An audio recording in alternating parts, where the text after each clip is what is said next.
I'm going to, the traditional defense so far has been one of approaching it from the perspective of the procreativity of the relationship between male and female as being the reason against same-sex marriage. I would like to make an attempt to approach the equation from the perspective of the unitive dimension that is normally associated with marriage. You'll see that I will bring in the procreative as well. It's going to play a very important role here too. It's of course inseparable, but I'm going to try to begin from the union. Now, I don't know whether I'm right on this, but my sense is that at least many people who advocate same-sex marriage have some sense of the fact that it involves a unique kind of union. At least, for example, somebody like John Corvino, you may have seen him or heard of him. Why civil unions aren't enough for those who are in love. They want something more. They want a marriage. And I don't think it's just for political or ideological reasons. I think it's because they sense that there's something unique about the state of marriage. So that's the point, if there's any point of, you could say, similarity between the two positions, I think it's going to be that one. But I would like to see whether taking that point, I would be able to argue in a way, if somebody's open, all right, to showing that if you take this union seriously, you have to conclude to the possibility of marriage as occurring only through the union of one man and one woman. Now, I want to also begin with a word about the force of my argument. So you know from logic that if you, for example, are deducing something, the conclusion will have the strength that the premises have, right? If you have necessary premises, you'll have a necessary conclusion. And that'll also mean that there's a certain amount of illumination of the mind that takes place. You're certain of it, right? Because of the necessity. And if you have contingent premises, then you have a contingent conclusion. There's also, though, another way of arguing, which is from self-evident, necessary states of affairs or essences, right? So, for example, the principle of non-contradiction isn't deduced from anything. It's just seen in its self-evidence, okay? Now, my argument is not going to have the force of absolute certainty or absolute necessity, okay? Because marriage is an invention, because it's contingent, because masculinity and femininity are also contingent, I'm not going to be able to give an argument that is absolutely airtight, as if there were absolute necessities at work all the way through. However, Bonaventure has a very interesting epistemology in metaphysics, whereby he says everything that is contingent is somehow patterned after the absolutely necessary. Okay, there's something within it that structures it that's going to be a kind of participation in the necessary. And here's the thing. The contingent realities that are closer to the necessary will have more, you could say, luminosity to the mind, will have more clarity or more certainty to them. And the farther they are away from these necessary realities, the less certainty they're going to have. So just one small example, if I take this pile of wires, I could call it a pile and say I'm creating a pile. Okay, this is a contingent thing here. But it's very far from any kind of, you could say, the laws of beauty, of order, and so forth that have their ultimate source in the being of God. Okay, so they're necessary. All right, so this is a contingent reality that doesn't have a very high meaning or intelligibility to it. Right, but there are others that have a much stronger unity to them, that are much closer to the necessary realities, and so we speak of them as highly intelligible, okay? And they give much more certainty in our knowledge of them, even though it isn't an absolute certainty, okay? So don't worry if you didn't follow this sort of methodological opening. It's not really material to the content of the argument, but I don't want, I'm not under the illusion that I can give a proof that is absolutely airtight in the logical sense. Okay. So, and I want to make one more note by way of introduction. When I first heard about gender becoming fluid and that now, I don't know, Facebook gives you an option of 6 genders or 8 genders or 12 genders, I was very intrigued. I thought to myself, oh, what would a new gender look like? So I started exploring it and I realized, actually, all they mean by that is the gender of masculine and feminine are somehow put together in different combinations. Actually, no new gender has ever been invented as far as I know. Somebody can correct me in the Q&A if I'm wrong about that, okay? It's already a little bit of an indication, okay, of something going on here that the ingredients of marriage, so to speak, aren't completely arbitrary, It's just a hint, but I did want to mention that. Okay, so I want to begin by examining two personal acts. And here we're going to be in the region of essential necessity. So there are two kinds of personal acts. Perhaps more accurate would be to say two fundamental gestures structuring personal action, rational action. The first is the going out of self in some way, bringing forth or giving. We could also speak of initiating. In all of these cases, there's a response being made of going forth, of giving, of initiating. Okay, this is a fundamental gesture that structures personal acting, and we can refer to it, give it a sort of label of spontaneity. All right, I know that sounds funny, but it's a technical term for going forth or initiating. So I'm going to stick to that term for the sake of simplicity. Now there's another kind of gesture, another way of relating to reality, which is receiving, okay? A reception of what one encounters, an opening up of self to what one encounters, a taking in of it. Now receptivity shouldn't be confused with passivity. All right, passivity doesn't belong as such to the personal sphere, okay? Whereas receptivity does. And receptivity then is an act, and it's as opposed to passivity as is spontaneity. Now, I think these are the two gestures, as far as I can tell, that structure all personal acting. I think all personal acting is either a going forth, a going out, an initiating, or a taking in, a receiving, an opening of self. Okay?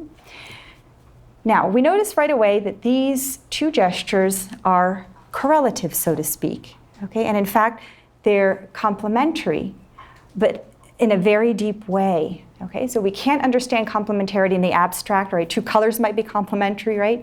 But here we're talking about two personal gestures that almost seem not to be themselves without the presence of the other. Okay, so in that way, the complementarity is very deep. Each has to be met with the other in order to be fully itself. Okay, now the act of giving and the act of receiving exist nowhere in the abstract. They always exist as a particular act of giving or a particular act of receiving. And upon consideration, we find that the highest, the most intensive instance, so to speak, of the realization of these two acts is in the reality of love. The reality of love is, in its essence, structured by these two gestures, right? Love is a union that comes about, a union between two persons that comes about through the mutual giving of self and receptivity of the other. Love, then, I would say, is the archetypical instance of these two gestures. And we find that conceptually, giving and receiving are abstractions from this more primary or fundamental reality of love.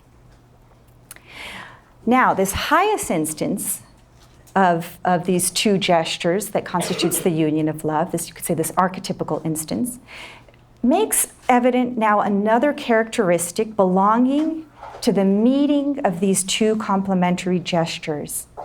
When they meet in and through an encounter with each other in love, the union is not simply an instance of two together, as if 1 + 1 = 2. But it comprises a new reality. That is, to use a clumsy metaphor, they are more than the sum of the parts. As each person, now we're thinking of the reality of love, as each person loses himself to make a gift of himself, and is received by the other in his self-gift, the two rise to a new life that exceeds in its content what the two brought to the equation. That is, a fruit is produced in this kind of union, in this union of love. Now, when we think about it, we see that every genuine personal act or gesture of giving, of going out of oneself toward another, that is met with receiving, that is received, is fruitful in some way. We can think of every encounter of friends with each other, right? Every encounter between a mother and a child, every exchange of ideas of business colleagues and so forth, okay? We notice that there's a kind of fecundation that always seems to take place, right? Even if it's something that's not immediately evident, we see that there are always going to be traces of all three together. Okay.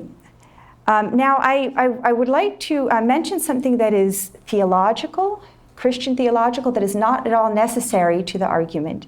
But I think it's good for Christians to bring this back way to the, so you could say, to the deepest metaphysical grounding. And we, of course, find these gestures personified in the being of God. Right? We know from theology that the Father is giving, self-giving, personified, and the Son is constituted in his very being as the act of reception. And then the Holy Spirit is that fruit, simultaneously the fruit in the union between the two.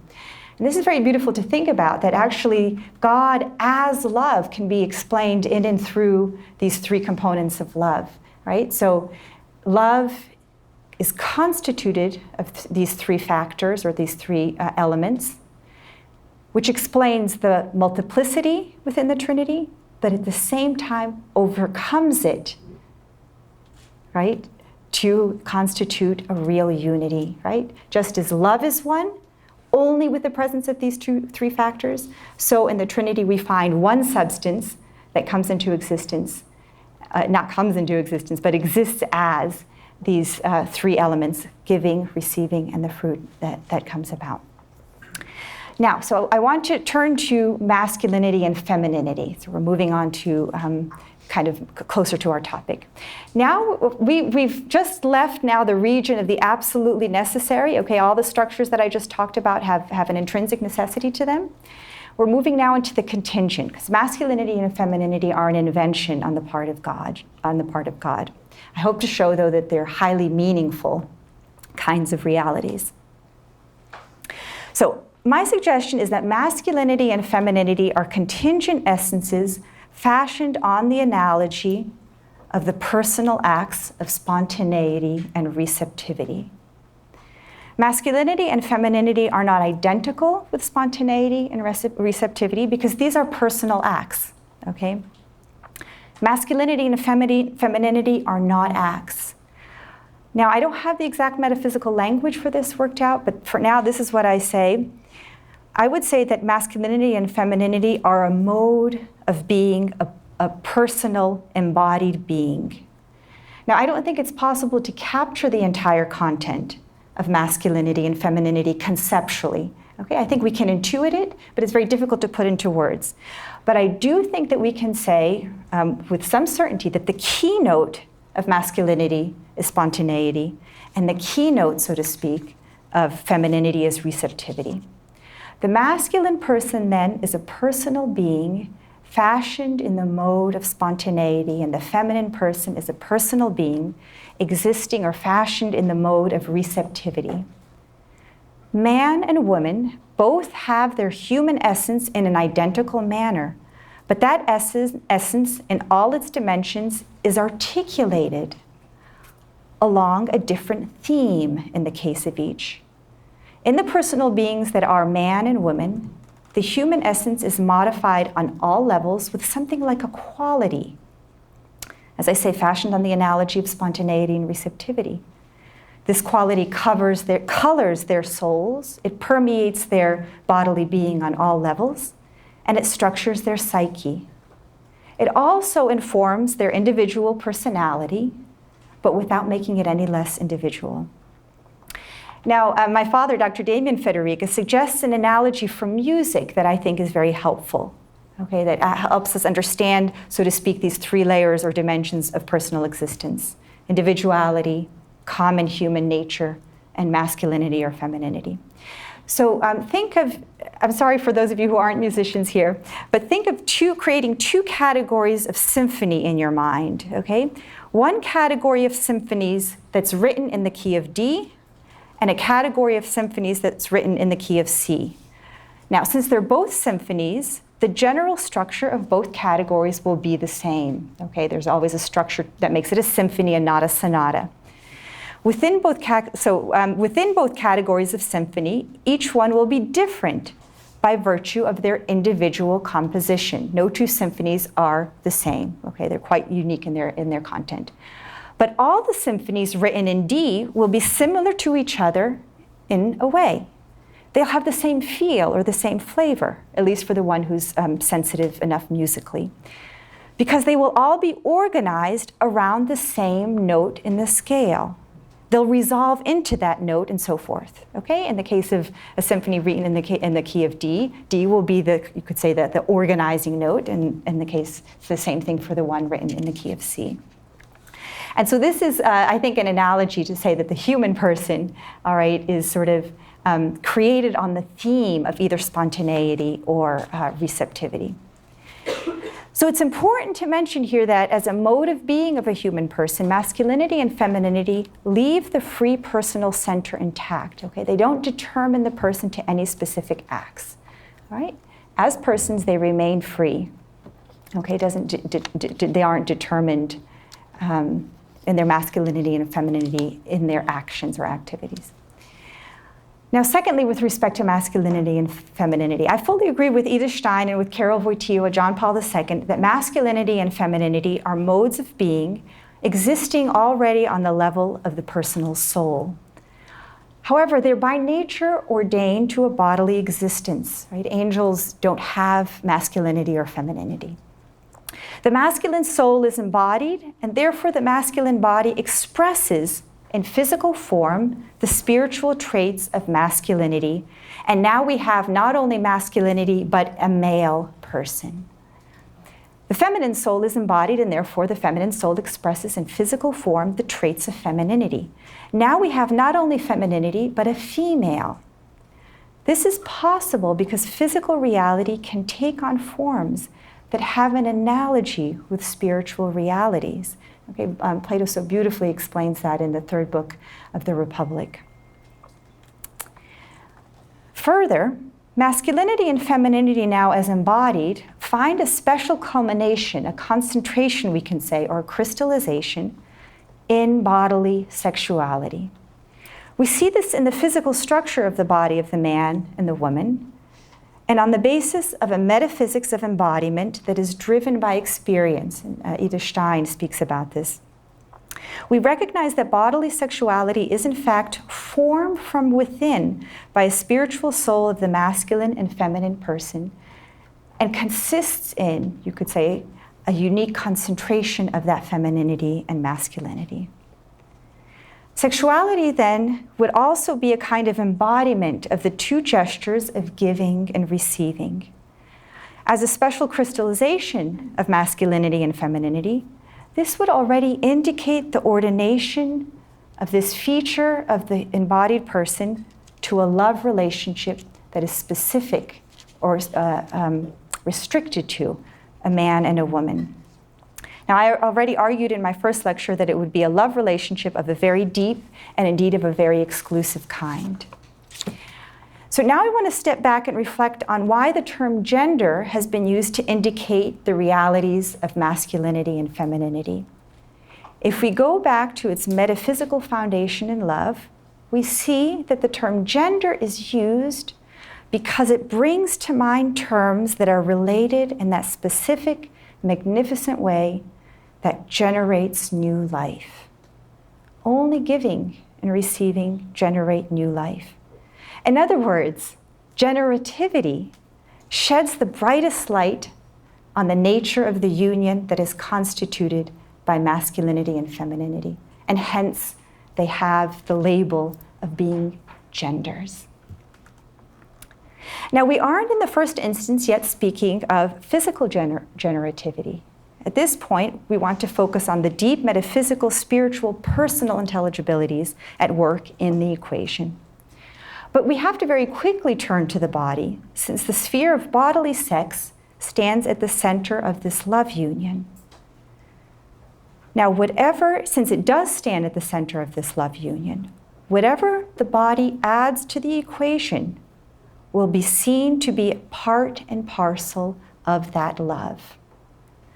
We find that bodily sex gives not only the union of love, a special, unique, you could say very deep incarnation, but that it also gives the fruitfulness of love, a unique incarnation, the coming into existence of a new human person. Love now generates not only new life within the souls of the spouses, but a new independent life and yet flowing organically from that love. Because of the embodied person's way of being and the embodying nature of the spousal act, the body can be caught up into the metaphysical fruitfulness of love itself, participating in it, but now marvelously adding to it. So angels cannot bring new life into existence from themselves and of themselves because they have no body. Right? As creatures, they can't share their spiritual soul and they can't create out of nothing. Right? And the body gives the contingent being the possibility of somehow being the generator of new life, really from himself, from oneself.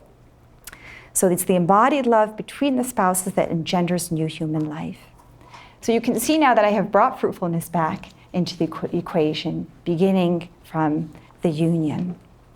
And I've given it a very deep metaphysical foundation, I think. So now I turn to spousal love.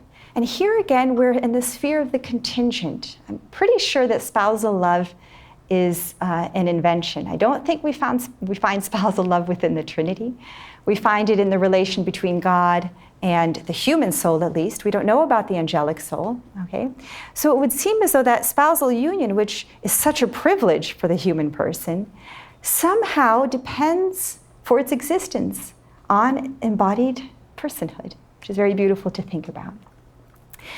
So since spousal love is at the center, really, of marriage, we have to pause over that for a bit. Okay, now you can turn over your handouts, which I've been keeping secret from you. Okay. All right, so we see here that masculinity and femininity, which is kind of in the middle of that hierarchy there, they reveal themselves in many spheres, but they become most directly relevant and most directly the matter at play in spousal love and in marriage. By now we have seen how the fruitfulness inherent to their meeting with one another, by now we have seen how they and their inherent fruitfulness in meeting with one another are a kind of precipitation, as it were, of the more primary gestures constituting love. Okay, so we have here the self-giving and receiving that's found primarily in the being, in love, and we know as Christians that it's in the being of God. Then we abstract spontaneity and receptivity, which is always, as I say, fruitful, just as is love. From there, we have masculinity and femininity, okay, as a kind of ethos that's created by God to be a reflection of spontaneity and receptivity. And then from there, we go down and we have the embodied male and female person. They are feminine and masculine in in their entire bodily and psychic structure. And then we have male sexuality and female sexuality, the special concentration of those. And then we have procreative fruitfulness. Okay, so I wanted to line all of those up. So I did this because I wanted to make clear the way in which male sexuality and female sexuality have everything to do with love. Okay, there's a little bit of a graphic picture of that, and that they are actually procreative in a very specific way that can't be separated from them without destroying them. So spousal love, however, is prior to sexuality. Okay, it's something that occurs first in the spirits and the souls of the man and woman. Okay, it has a kind of ordination to eventually be fulfilled and culminated in a bodily union, but its origin, and you could say its lifeblood, is in the souls. Now, I'm just going to have to be very brief, but I want to focus on what the salient features are for the argument that we have here. Okay, in spousal love, the other in his or her masculinity or femininity is a central theme. Okay? In friendships, we don't have the other as the absolute central theme in their femininity or masculinity. It always plays a role, okay, but it's not central as it is in spousal love. Secondly, there's a longing for union with the other, you could say in the very center of their being as man or as woman. The two long not just for a sharing of activities, a common life, living quarters, or even of a common project like raising children, okay? The center is really, there's an I-thou relationship that characterizes spousal love. Each longs to make a kind of entrance into the center of the other person. Ultimately, there's a kind of longing for the merging of lives, a creation of a new life that's not the same one that one led before, right, through this union. And all of this leads to a desire and culminates in a desire for bodily union that alone allows for the totality for which spousal love longs, right? So deeply characteristic of spousal union is this totality, this completeness. And that's why the body then is drawn into it, because as we saw in the talk on purity, von Hildebrand shows that in this life, the only way to fully belong to another person is in and through the sexual self-giving. Now, I again suggest that this kind of love then presupposes a masculine person and a feminine person. Because in spousiality,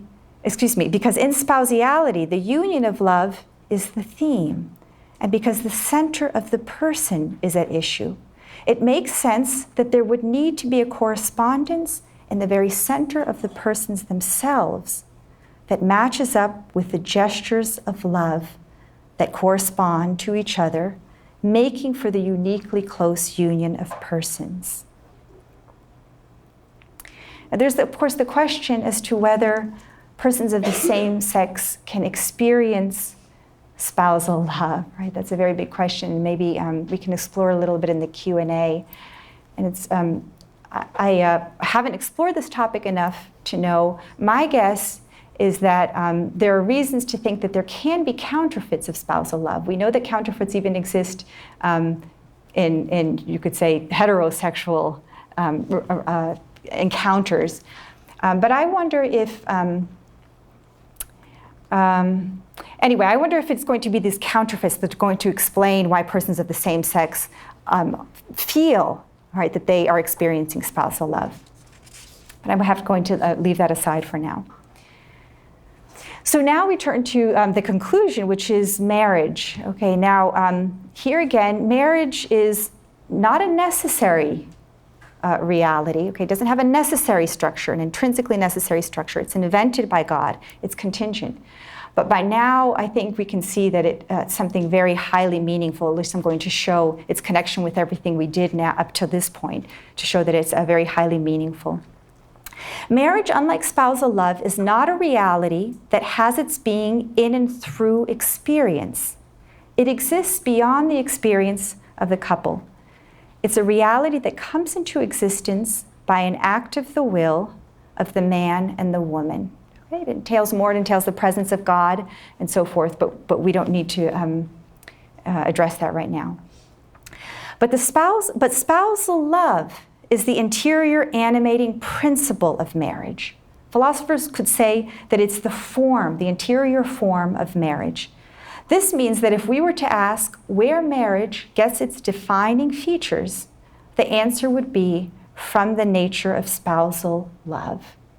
Marriage raises these elements of love that are experienced in the souls of the man and the woman into the sphere of an objective public bond, which brings to completion that for which spousal love yearns, but cannot by itself, of itself, establish. And of course also protects the reality of spousal love from the changeableness of the emotions and the weakness of the will. Now, what are those features of spousal love then? We've seen that the central one is a most complete and most intimate union of persons in the very depth of their being, whereby they become one. From this, then, follow the features of permanence, of exclusivity, the obligation of faithfulness, the totality that it requires of the spouses, and as we saw the fruitfulness, or as we will see the fruitfulness and the laws governing it. Marriage, then, actually effects the fullest entry of one into the other and the closest possible union of love, of mutual giving and receiving. It actually constitutes one being of the two in and through love. And that's why Scripture speaks of the two becoming one flesh. This union, accomplished in the vows, is then consummated in the sexual self-giving of the spouses to one another. If the unity on the level of the being of the persons, okay, not just in other areas, but on the very being of the persons, so if the unity of marriage occurs on the level of the being of the persons, a true mutual entrance in love cannot occur, I claim, without the complementary structure fashioned on the analogy of the gestures constituting love. It must exist on the very level of the being of the person. So that, I think I got a little bit lost there. Let me say that again. So if marriage is a love union, okay, we know that love is constituted of the gestures of giving and receiving. I'm arguing that in order for them to really become one, in love, there's a requirement for there to be a complementary structure that actually reflects the structure of love, okay, whereby there's a unity coming from the gesture of self-giving met with the receptivity.